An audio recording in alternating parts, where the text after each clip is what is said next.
a sense of wonder or a sense of awe. We always look for that. When you walk out and look at that starry sky, you look at it, it is what Immanuel Kant said, talked about that the two wonderful things, the starry hosts above and the moral law within, but this spectacular view that you can see in a night sky. I remember one of the astronauts with NASA who was a pilot on one of the missions into space.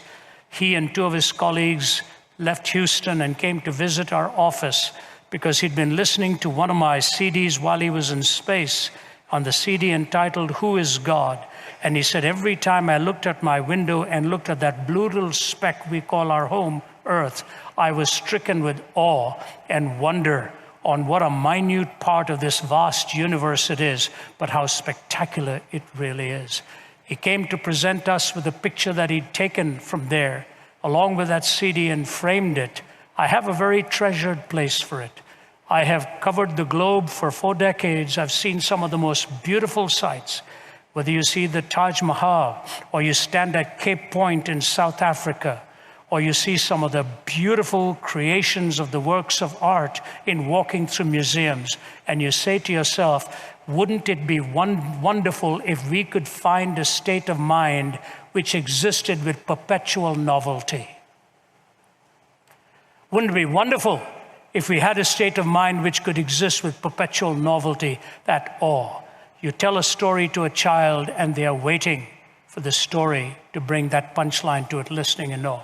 But wonder is fascinating and fantastic.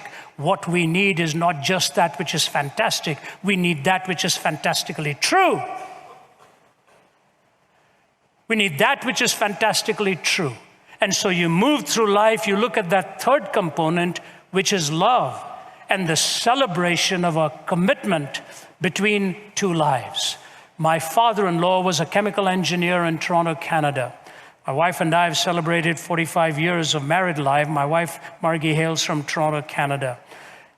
Last week I was in Toronto and we were driving on University Avenue, and I turned and pointed to my friends and said, that's the office where I went to see my father-in-law to ask permission for marrying his daughter. I said, it's as vivid in my memory as it is now. I walked outside that building for about half an hour, getting all the courage to see if I could go up and what this engineer would quiz me with. He passed away at age 85. And as he was dying, for several days he hadn't spoken. 3 of his 4 daughters and his wife were standing around his bed. He fought that diagnosis of a tumor. He didn't want to go that soon and that suddenly. From diagnosis to death, it was about 4 months. And I was on my way to get to Toronto, never made it. I'd seen him a few days before that, but he'd lost the capacity to speak by then. Just before he died, he spoke again. And he looked up into the ceiling and he just uttered these words, amazing, simply amazing. And then he looked at his wife of 60-some years and said, Jean, I love you. And he was gone. What a way to bid this world goodbye, to lift your high heart towards the heavens and to turn your eyes towards the one you have honored and loved. That's the third component of meaning. Wonder, truth, love. Love. And finally, security. Wonder, truth, love, and security. To know that life doesn't end with your 70 years and 10. A couple of weeks ago, we buried our colleague Nabil Qureshi at the age of 34, dead of cancer. Boy, he fought it, all the way fought it. We traveled together, and yet, right in the end, all he could say was that he had that hope that didn't have to be ashamed, the hope that comes beyond the grave. And I want you to think of just one thing.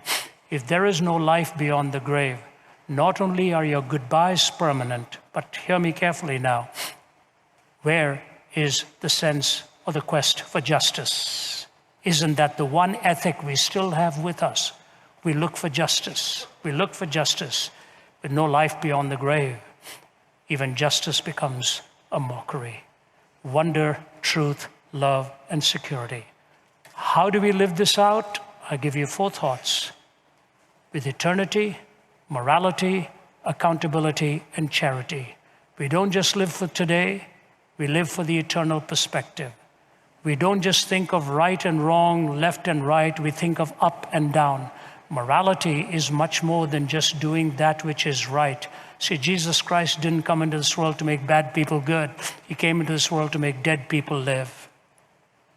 Eternity, morality, accountability, that I recognize my own frailty, I recognize my own weakness, I recognize my own need for the Savior. And charity, I live in a world of so many dissenting opinions. I have to learn to love my fellow human being, whether I agree with them or not. What brings meaning? Wonder, truth, love, and security. How do we live it out? Eternity, morality, accountability, charity, existence, essence, conscience, and beneficence. These are the teachings of Christ to your heart and mine. Truth has a direct result in meaning, and that which God had joined together, let no man put asunder. Thank you for giving me a hearing. God bless you.